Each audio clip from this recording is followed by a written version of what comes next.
Why, hi there, I'm Ron Juckett, and tonight, or today, or whenever you watch this, I want to talk about picking a project.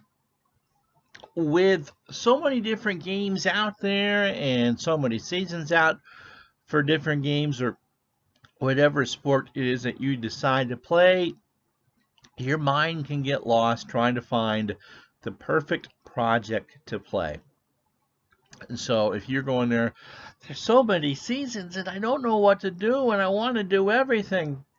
Just remember, the bigger the project that you have in mind, the less likely it is to finish. There's people I know who have said, "Oh yes, I've played every American League game between 1946 and 1990." Like, "Oh wow, isn't that kind of cool?" And then you realize, "Oh my God, that's 45 years, and you're playing over about between 800 and 1,000 games or 1,200 games a season, and it can get real old real fast." So let's break it down into things. And this doesn't matter on the sport or the game engine or whatever. The smaller the project, the more likely you are to finish it. Now, it doesn't mean just play one game, even though you could just do that. Let's say you're a hockey fan and big fan of the Wayne Gretzky era. So maybe you take one of those Edmonton Oilers teams and play them maybe once against everyone else in the league, or maybe twice against their own division. That would be for hockey in the mid '80s. That's a 20 game project because there's 21 teams. So you get to see everybody once. You get the good, you get the bad. Maybe 10 on the road, 10 at home. Really doesn't matter. That's a good way to start. You get to learn the game. You get to have some fun, and that's pretty much what that is. So that's potentially one for a short project, or what I did on the channel.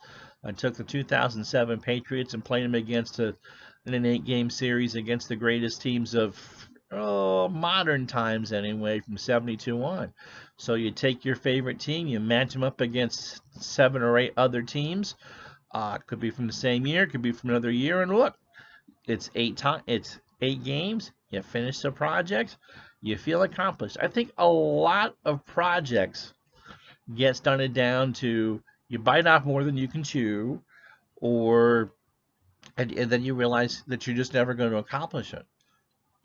Take a look at baseball, for example. Let's say you want to let's just pick a random team. Let's say you want to take the 1997 Florida Marlins back to the World Series. Okay, well, for baseball season, that's 162 regular season games. And if you get into trouble at some point in the replay, as in they drop 10 of 13, for instance, or someone gets hurt, then they're not going to have the same type of result. And then I don't really want to play this because it just didn't happen and whatever. So, what should you choose for a replay then if you're not sure? Okay, a couple things to keep in mind. Over a course of a week, how much time are you going to be able to devote to your project? The same thing goes if you want to fix up a car, if you want to sculpt little things into your lawn, if you're gardening. I mean, for really anything in life as a project, how much time are you willing to spend doing it? If you only got an hour a week to spend on a project, then probably doing a full baseball season or basketball season is out the window. It's going to take you too long to do. You're going to get frustrated rather quickly, and you're just going to lose interest because something else is going to take your time. Okay? An hour a week, however, could make, let's just say, depending on the game engine, you could probably belt out 2 games of baseball in a given week, or a basketball game, or a hockey game, or a football game, maybe a couple fights if you're into that sort of thing. The more time you obviously have to spend, the more obviously you can play. So let's say, yeah, I can play maybe, wife doesn't come home from work until 8 o'clock. I get home at 6. I got a couple hours while I'm making dinner or waiting for her to come home or whatever, free time, and I don't want to watch the news. Sure, I can knock out a series of 3 games or a football game in that length of time. So maybe that would be when you would do a single season baseball replay, or your two favorite teams in football. If you have a favorite single season team in football, hey, you can be done in that in a couple of weeks if you just do a game a night, because football's only 16 games. So a couple other things to keep in mind. Um, if you're going to go do a deep project, such as a full 2400 season baseball season replay, full 2400 games, and you find one engine for it, you're going to learn to hate that game engine, whether it's on the tabletop, on the computer, or on the console. You're going to find flaws in that engine in short order. There is no such thing as a perfect game. Some engines are better than others, but if you're going to sit down and play 2,400 games with one game engine, you are going to find what drives you crazy about that, and you're going to burn out at some point. You're going to get those April games right in, because there's some days there's only 2 or 3 games, and other days there might be the full 14, 15 games to play, and kids are gone, wife is gone. You can roll those games out. And then you look into the middle of May going, Atlanta and who? I got to play the last place Braves and the last place Pirates. Oh, goody. And I've got 2 pitchers with an ERA over 5 on the mound. Oh, I can't wait to roll this one out. Gimme, gimme, gimme. Those things are marathons. Or, oh, how many more ground balls to the pitcher can I possibly take? It doesn't happen that often. Or you're playing an appellate game and you roll a 37 and your person gets caught stealing third base to lose a ball game. It happens. I've done it. Whatever, those are the sort of things that can bog you down. Just the sheer size of it, like, oh wow, I banged out 25 games over the course of a 3-day weekend. Well, congratulations, you've played 1% of the schedule. I'll never get this done. And pretty much that's how it goes. That's not to say that you shouldn't look into a long-term project. If a full baseball season or hockey season or basketball season or football season, which is only 240 to 300 games, grabs your fancy, I would pick the one closest to your 14th birthday, because chances are that whatever year you turned 14 was the year that you paid the most attention to sports. Every name's going to ring a bell to you. You're a T.R. Dunn fan. I can tell you liked basketball in the mid-'80s, and you probably were a teenager then, unless you grew up in Denver. Let's say that Mark Belanger was your favorite player. Well, that kind of puts you in the early 70s, and you were either a Baltimore Orioles fan or watched them an awful lot as they played in the playoffs. So around the time you were 14, regardless of the sport, that's a great way to do it, because you can be nostalgic. Depending on what engine you use, it really doesn't matter. You're going to enjoy it. You're going to get into a rhythm, and you're going to knock out some games. That's, like I said, if you're in for a longer term project. Did you have a favorite team that came so close to breaking through but fell short? Can you do a better job managing than, let's say, Billy Martin or Jim Fanning or Dusty Baker? Those are the ones that can be kind of rewarding. They can also be kind of frustrating. 162 baseball games, 80 basketball games, 16 football games. Again, you can, mix and match what you want. Those are doable projects. That's a mini marathon. My team will get started. You'll probably, let's say, maybe play a series a day. And then you might go to a series every other day, and then by the second month, you might be doing 2 series a week. But still, you get to a point, you cross halfway through the project, and you'll pick up some steam, because it's doable. 162 games for baseball is not that difficult to do if you find a situation that you like, and if the team does what you expect it to do.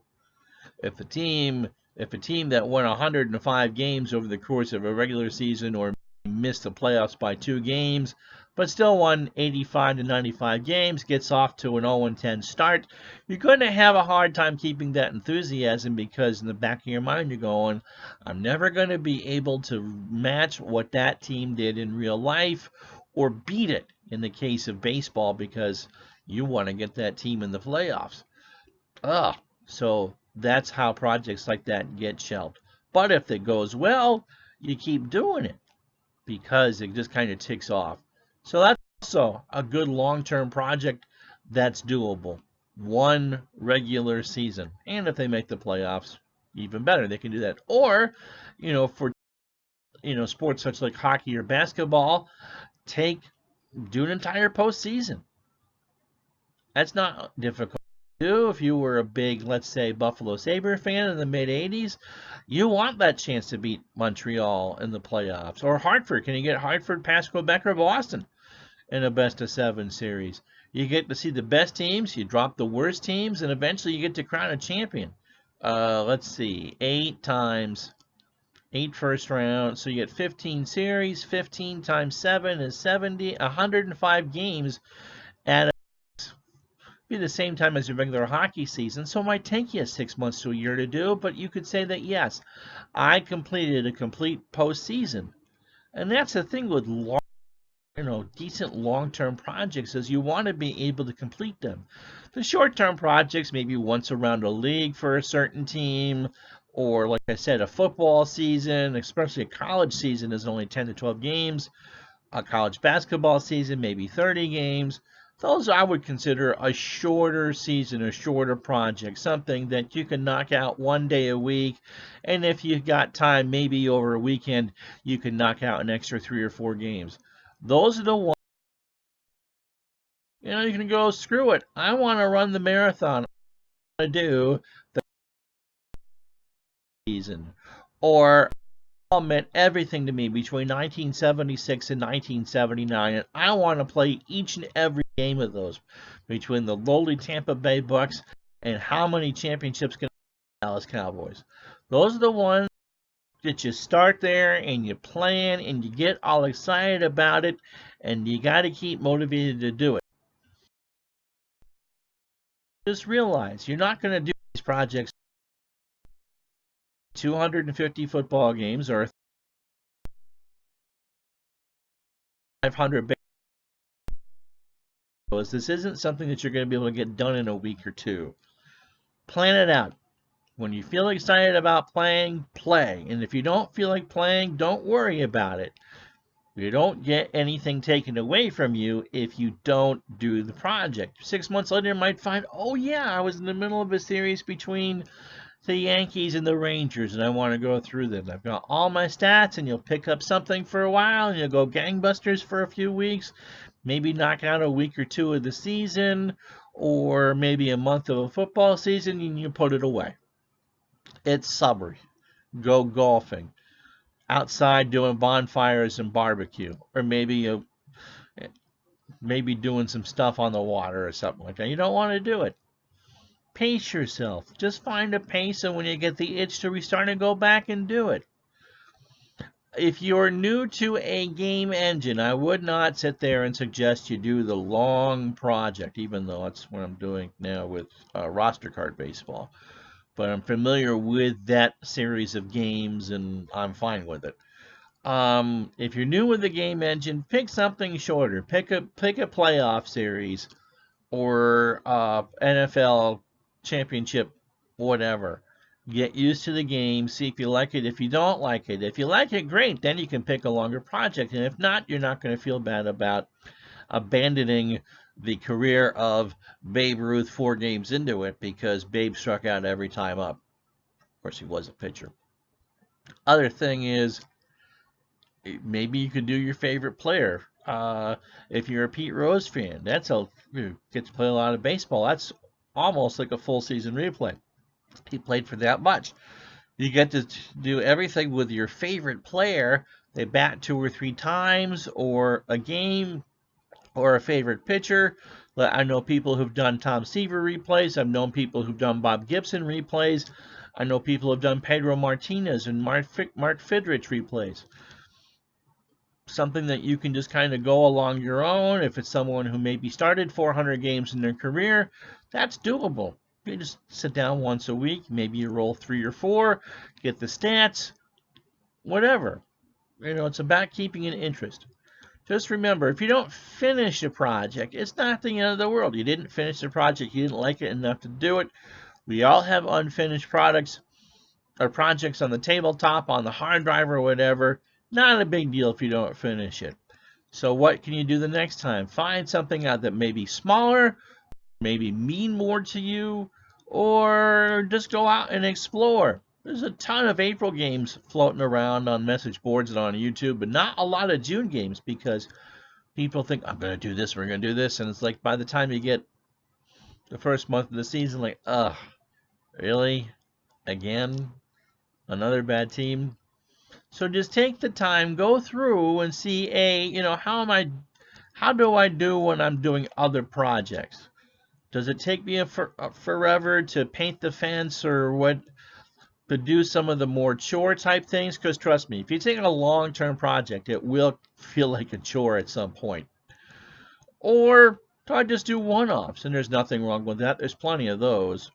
Or, can you sit there and go, I got this model airplane or model car I put together, and I really enjoyed taking the time to do it. And, every second or third weekend, I actually had a full day to play around with it and had the proper ventilation so I didn't get too stoned on the rubber cement. And so if you're able to do that sort of thing, then yeah, the longer, slower project may be for you. But again, figure out what you think you can do, cut that in half, and then kind of go from there. Maybe you'll find that the more you play, the faster you will be. But, every long-term project comes down to, let me just get through this next game, Oh, God, it's 2 last-place teams. Let's zip through this one as fast as we can so I can get to the decent ones. But whatever it is you choose, take the time to have fun with it. And if you can complete maybe 10 short projects over the course there, you go, look, I did this. It was worth buying all these sets of cards or data discs or whatever. The key thing is to have fun with it. You're going to learn stuff along the way. You're always going to run into players that you don't know. And, whether it's at tabletop or sports on Delphi or on YouTube with others, there's people who are going to root you along the way. All right. So there you go. So to sum up, pick the project. If you're looking to be nostalgic, pick a project around the time that you were 14 years old. If you want to do a longer term deal, such as a full season replay or a single team replay, just remember, if you took a drink every time I said just remember in the last 18 minutes, you'd be bombed out of your mind right now. But don't overgun it at the start, get yourself burned out, and don't want to touch it again. Pace yourself, put it away when you don't want to do it, and when you pull it back out again, it's like rediscovering an old friend. Spend some time with it, move along, put it back. There's no time limit on how long it takes to do a project, okay? If it takes you 30 years to do it, you've done it. Doesn't matter. If it takes you 6 weeks to do it, an 8-game project, you've done it. The key is try to complete them. Find something that you can complete. Doesn't always work, but you're going to get some joy out of it, and that's what matters, and that's what makes the hobby worthwhile. I'm Ron Juckett. Hit that like and subscribe. Hit the bell. You'll know when I go live. We do several games a week in my 1982 Major League Baseball replay, and I'm in the middle of that 70s tournament, which we do Sunday afternoons at 4 for sports simulations and replays. And if you'd like, you can drop a tip in my Patreon jar at patreon.com. Retro Sports Network enables me to be able to get more stuff to make a better quality product for you. Thank you so much for watching, and I'll talk to you the next time.